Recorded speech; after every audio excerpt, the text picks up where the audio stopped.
I promised you to share with you the parable. I found it very beautiful actually. Sheikh Muhammad Qasim Nanodwi is recorded by Sheikh Shabir Ahmad Uthmani in Tafsir Uthmani. It's in Urdu. His commentary on Surah Al-Falaq, he comments the notes he took himself from the Sheikh.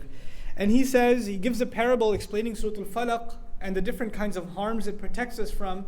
He says it's like Allah wants us to think of ourselves like the plant that a gardener takes care of. A gardener is planting a plant in the ground, and it has different problems that it has to protect itself from.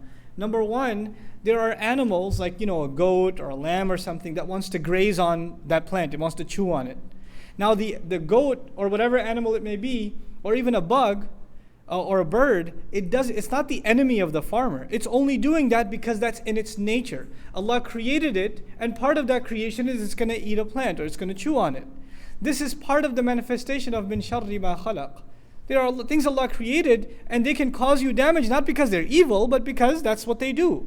A shark or a lion or whatever is going to do what it does. And it's not because it's evil, it's acting out in accordance with its nature. So in the way Allah created things naturally, there's the potential for you receiving harm just in the natural order of things. And so you have to ask Allah for protection from them. But that's not the only kind of protection He seeks. So He fences the plant around so the goat doesn't come by and chews it up. But the next thing is He has to plant the plant in a place where it gets plenty of sun, it gets plenty of water, it's in a good environment. And there are no obstructions, there are no things that keep it, no blockades from keeping it from the things that it needs. We ask Allah, وَمِن شَرِّ غَاسِقٍ إِذَا وَقَبْ. And this ghasaq and waqab, the barrier of dark, keeping you from what you would otherwise have access to in the light of day, is just like that farmer who wants that there are no blockades, there are no obstacles in his path. And the obstacle for the human being clearly becomes the dark of the night. Then he says the third element is that what if you have too much water or too much sun? You get overwhelmed. And the plant, he specifically gave the example of the plant getting buried under snow or getting flooded with water, being overwhelmed from an outside element. وَمِن شَرِّ النَّفَّاثَاتِ فِي الْعُقَدِ. I mentioned to you before, when people, their sorcery is done on them, they feel like they're being suffocated from within. They feel like they are being pressured, or there's this heavy burden inside of them. That's the feeling of someone who magic has been done on. And finally, he protects his garden and his plant from an enemy who wants to harm him. It's not just the elements. It's not just he wants to make sure it gets enough sunlight or whatever. Not just the animals, but there's an actual enemy that wants to make sure his plant is destroyed. How does the surah address this enemy? وَمِن شَرِّ حَاسِدٍ إِذَا حَسَدٍ. So from every angle, just like that plant the gardener wants to protect, Allah Azza wa Jal wants to protect ourselves. And He wants us to seek protection for ourselves.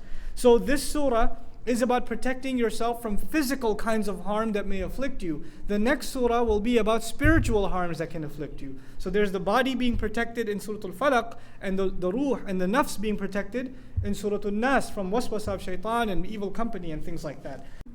The final comment on this I want to share with you about the hasidun, the people who have hasad against us. Who is on our side? What do you have to worry about? People, Muslims, getting all proud. Man, they have this many weapons, and they have these many agents, and they've got this, and they've got the other, and all this conspiracy theory. Who do you have on your side? قُلْ أَعُوذُ بِرَبِّ الْفَلَقِ. All the darkness on one side, and the one who tears through the darkness and brings light to you on the other side. What do you have to worry about? We have to hold on to this book and seriously believe in it. When it gives us counsel, we have to take it as counsel for us. We can't just take it as empty, just a dars and some interesting knowledge, but go back to our attitude. This is supposed to change our attitudes. It's supposed to change our attitudes.